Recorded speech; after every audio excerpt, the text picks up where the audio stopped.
اللہ کہہ کر رسالت کا اقرار کیا تو کام ختم نہیں ہوا، اس کے بعد تو میرا کام شروع ہوا۔ اللہ کی توحید کے علم کو لے کر، پیغمبر کی رسالت کے علم کو لے کر پوری دنیا تک جانا، یہ میری بھی ذمہ داری، ہر کلمہ گو مسلمان کی اولین ذمہ داری، خواہ وہ تبلیغ کے میدان میں ہو، خواہ وہ جہاد کے میدان میں ہو، خواہ وہ مدارس کی بنیاد پر ہو، خواہ وہ کسی بھی اعتبار سے ہو۔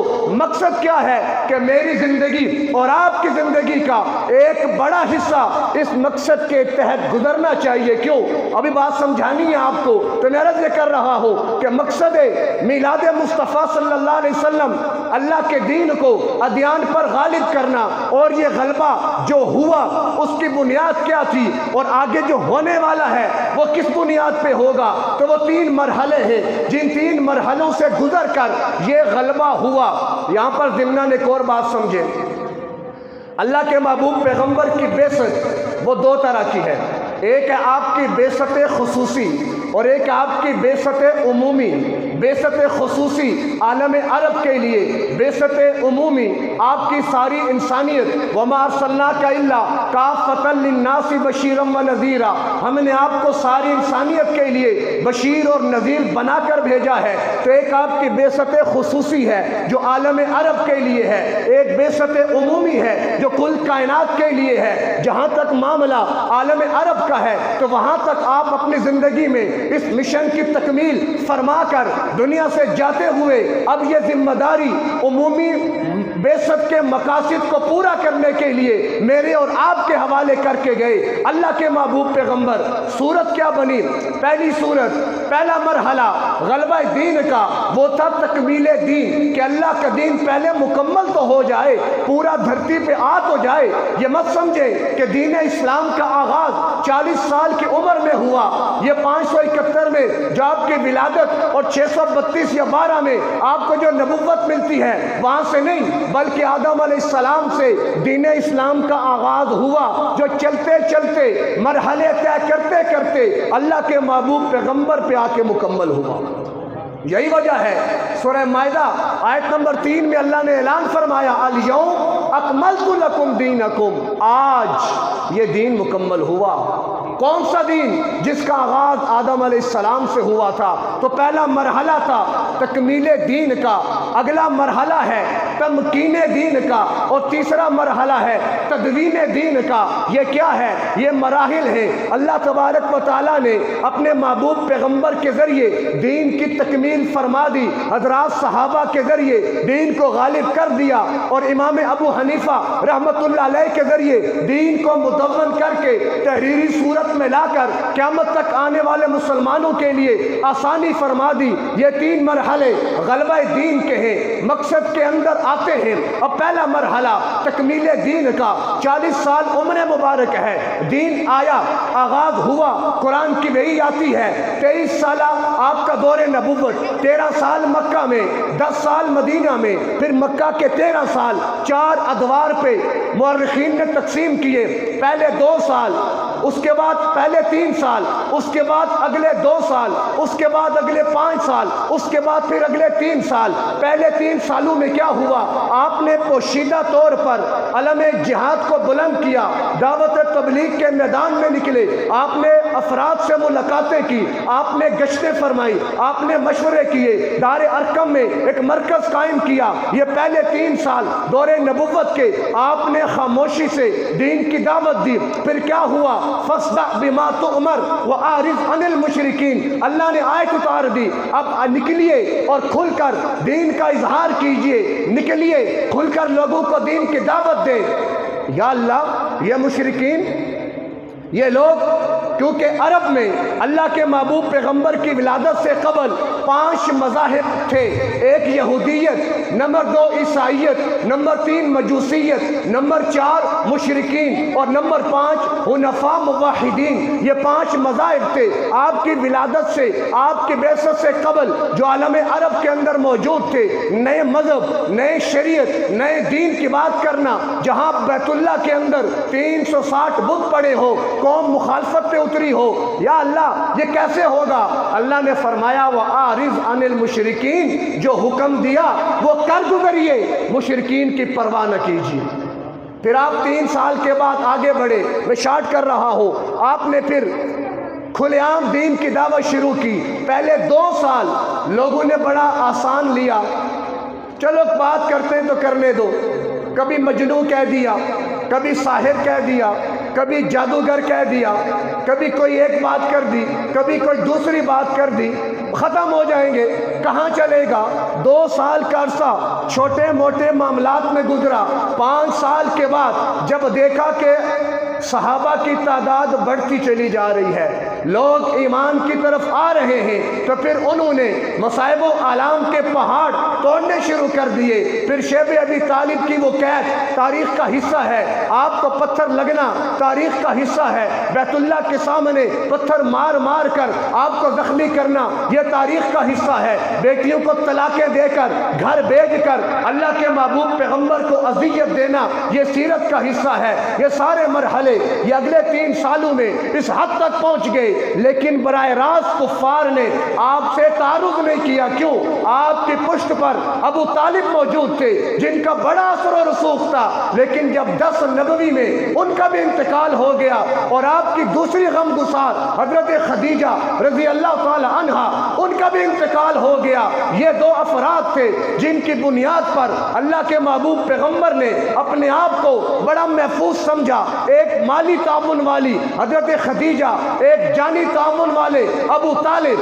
حضرت خدیجہ مالی تعاون تشریف فرماتی، اللہ کے نبی تشریف لائے، پریشانی کے آثار، غمگین، کہا یا رسول اللہ خیریت تو ہے، پریشان ہے، کہا فلاں جگہ سے آیا ہو، ایک قافلہ دیکھا ہے، لٹا پٹا قافلہ ہے، اچھے لباس بھی نہیں ہے، بچے بھوک سے رو رہے ہیں، قسمہ پرسی کا عالم ہے، کاش میرے پاس کچھ ہوتا، میں ان کی مدد کر سکتا۔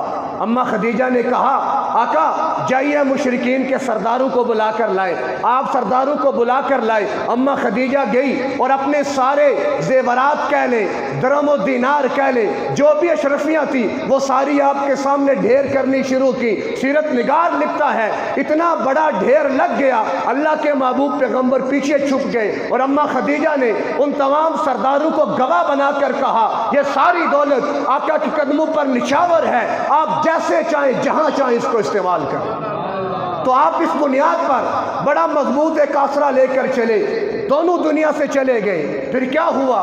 بیٹھ گئے مشرکین، مشورہ ہوا لیثبتوک او یقتلوک او یخرجوک۔ آقا میرے پیغمبر آپ کے بارے میں مشرکین نے مشورہ کیا، یا تو ان کو جلا وطن کر دو، یا انہیں قید میں ڈالو، یا پھر قتل کر دو۔ آپ نے کہا اچھا آپ وہاں سے نکلے، طائف کی طرف سفر کیا، شاید وہاں کوئی میرا داد رسی کرنے والا ہو، مجھے کوئی جمعیت ملے۔ مسافر بن کر دیار غیر میں پہنچے، اجنبی تھے، مسافر تھے، لیکن وہاں کیا سلوک ہوا یہ تاریخ کا ایک ایسا المناک باب ہے کہ جس کو اگر انسان دل سے بیان کر لے تو کلیجے پھٹنے کو آتے ہیں کہ جب 2 جہاں کے سردار کہ جس کے تذکرے عالم ارواح میں ہوتے ہیں، 2 جہاں کے سردار کہ جن کے لیے انبیاء سے عہد و میثاق لیا جاتا ہے، 2 جہاں کے سردار جن کے لیے کل کائنات بنی، 2 جہاں کے سردار جب تاریخ نے یہ بات لکھی، چشم فلک نے دیکھا، زمین نے یہ منظر دیکھا کہ وہ لہو لہان ہے، زید بن حارثہ جوتے اتارنے لگے تو جوتا پھنس گیا، خون اتنا بہا جوتا پاؤں میں جم گیا۔ یہ کون ہے؟ یہ 2 جہاں کا سردار ہے۔ یہ کیفیت ذہن میں رکھیں، یہ دین ایسا نہیں ہے کہ جس کو رسموں اور رواجوں کی نظر کر دیں، یہ دین اتنا ہلکا نہیں ہے اپنے گھروں سے باہر نکال دے۔ ہماری خوشیوں میں دین شامل نہیں ہے، ہماری غمیوں میں دین شامل نہیں ہے، ہمارے لباس میں پیغمبر کی سنت زندہ نہیں ہے، ہمارے چہروں میں پیغمبر کا چہرہ زندہ نہیں ہے۔ یہ دیکھے تاریخ، ان کے تذکرے تو عالم ارواح میں ہے، جنت ان کے قدموں کا صدقہ ہے۔ یہ سب کچھ کیا ہے؟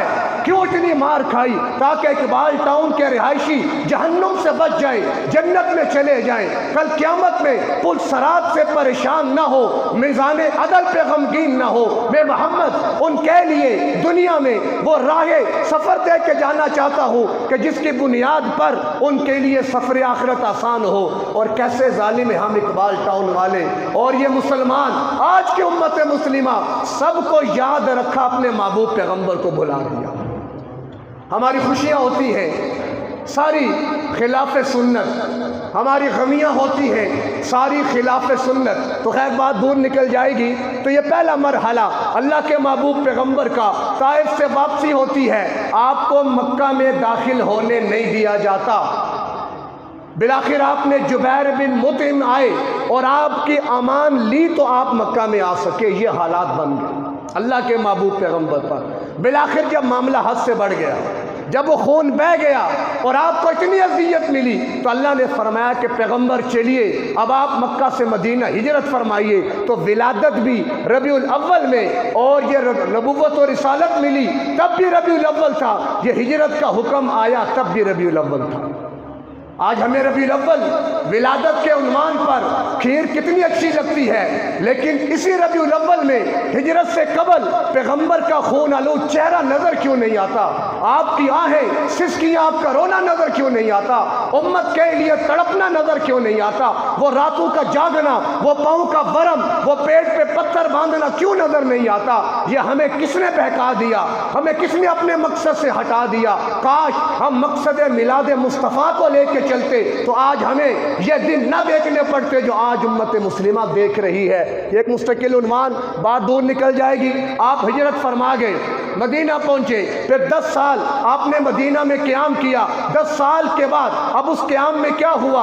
آپ نے جہاد کی آیات اتری، اللہ نے جہاد کا حکم دیا۔ مکہ میں حکم تھا کفوا ایدیکم، ہاتھوں کو روک کے رکھو، اب حکم آ گیا اذن للذین یقاتلون بانہم ظلموا، تم پر ظلم ہوا، تمہیں گھر سے بے گھر کیا گیا، تمہیں مارا گیا، تمہاری اولاد چھینی گئی، بیویاں چھین لی گئی، تمہارے جائیداد پہ قبضے ہوئے، اب نکلو اللہ کے راستے میں۔ فَضْرِبُوا فَوْقَ الْأَعْنَاقِ وَاضْرِبُوا مِنْهُمْ كُلَّ بَنَانٍ، ایک ایک کافر کو پکڑو، ان کی گردنیں کاٹو، پورے پورے پر مارو۔ فَقَاتِلُوا أَئِمَّةَ الْكُفْرِ، کفر کے جتنے سردار ہیں سب کو تہہ تیغ کر دو، سب کی گردنیں اڑا دو۔ جو اللہ کا دشمن، اللہ کے پیغمبر کا دشمن، اللہ کے دین کا دشمن ہے، اسے دھرتی پہ رہنے کا کوئی حق حاصل نہیں ہے۔ یہ دھرتی اللہ کی ہے، جس کی آبیاری اللہ کے محبوب پیغمبر کی وجہ سے ہے۔ اگر میں اللہ کا باغی بن کے جیتا ہوں، میں اپنے پیغمبر کا باغی بن کے جیتا ہوں کہ نمازیں نہ پڑھنا یہ بغاوت ہے، اللہ کی، اللہ کے پیغمبر کی قرآن کے مطابق زندگی نہ گزارنا یہ بغاوت ہے، اللہ کے پیغمبر کی اپنے دین کو چھوڑ کر مغربی تہذیب کے اندر رسم و رواج کی نظر ہو جانا یہ بغاوت ہے۔ اللہ اس کے پیغمبر کی اور باغیوں کو روئے زمین پر رہنے کا حق نہیں ہوتا۔ پھر کبھی اللہ ہمیں طوفان نوح کا منظر یہ سیلاب کی صورت میں دکھاتا ہے کہ دیکھ لو اللہ کی پکڑ بڑی سخت ہے، جب پکڑنے پہ آتا ہے پھر وہ کیسے پکڑتا ہے۔ کبھی وہ بالاکوٹ کا زلزلہ ہے، کبھی یہ ہمارے علاقوں کے سیلاب ہے، ہم نے تو سنی انسنی کر دی، دیکھی اندیکھی کر دی۔ کاش یہ سارے عبرت کے نمونے تھے۔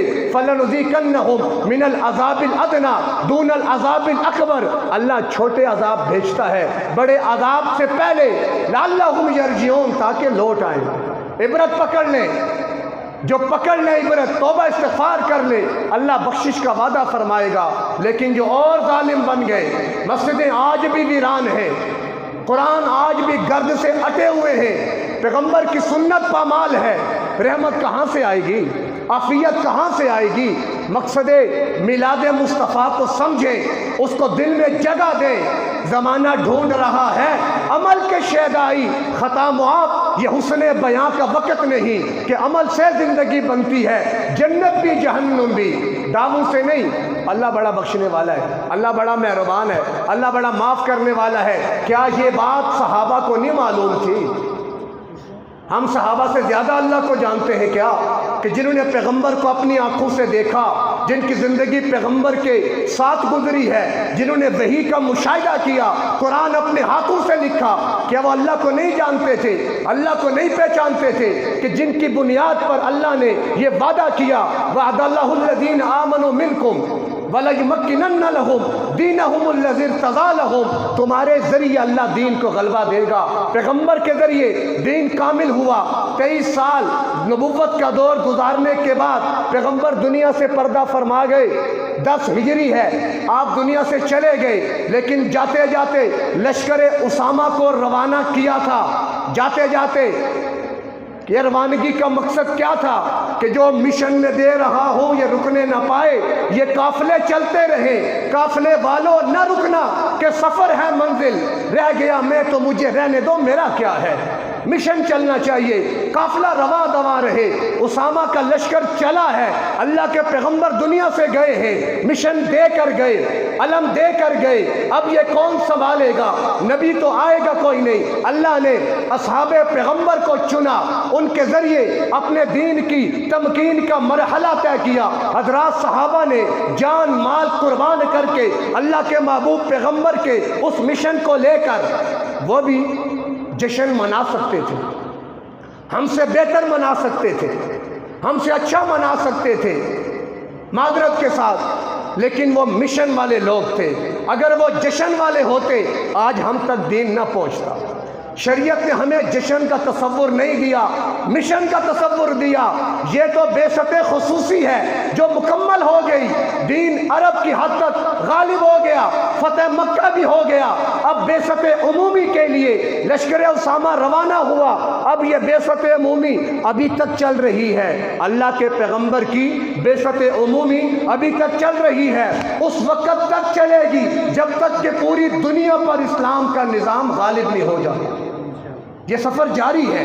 خوش نصیب ہیں وہ لوگ کہ جو اپنا حصہ ڈال رہے ہیں، خوش قسمت ہیں وہ لوگ کہ جن کا خون استعمال ہو رہا ہے۔ اور یہاں پر ایک بات سمجھتے جائیں، جب بھی خون کی ضرورت پڑتی ہے تو بلڈ گروپ ملا کر خون دیا جاتا ہے، کبھی بھی مخالف کا خون نہیں دیا جاتا۔ اسلام وہ شجر نہیں جس نے پانی سے غذا پائی، دیا خون صحابہ نے تو اس میں بہار آئی۔ صحابہ نے خون کیسے دیا؟ اگر میں تفصیل میں جاؤں تو وقت نہیں ہے۔ میں کبھی بدر کا مارکہ دیکھتا ہوں، 313 نہتے مسلمان 1000 کا لشکر جرار ٹکرا جاتے ہیں، فضائے بدر پیدا کر فرشتے تیری نصرت کو اتر سکتے ہیں گردوں سے کتار اندر کتار اب بھی ایمان کے ساتھ نکلے، اللہ پر بھروسہ کر کے نکلے، اللہ نے فتح عطا فرمائی۔ وہ اوت کا مارکہ اب میں کس کی تفصیل عرض کروں؟ کبھی میں دیکھتا ہوں اللہ کے محبوب پیغمبر کو تلوار ہاتھ میں لی اور کہا یہ تلوار ہے، میں اس کو دوں گا جو اس کا حق ادا کرے گا۔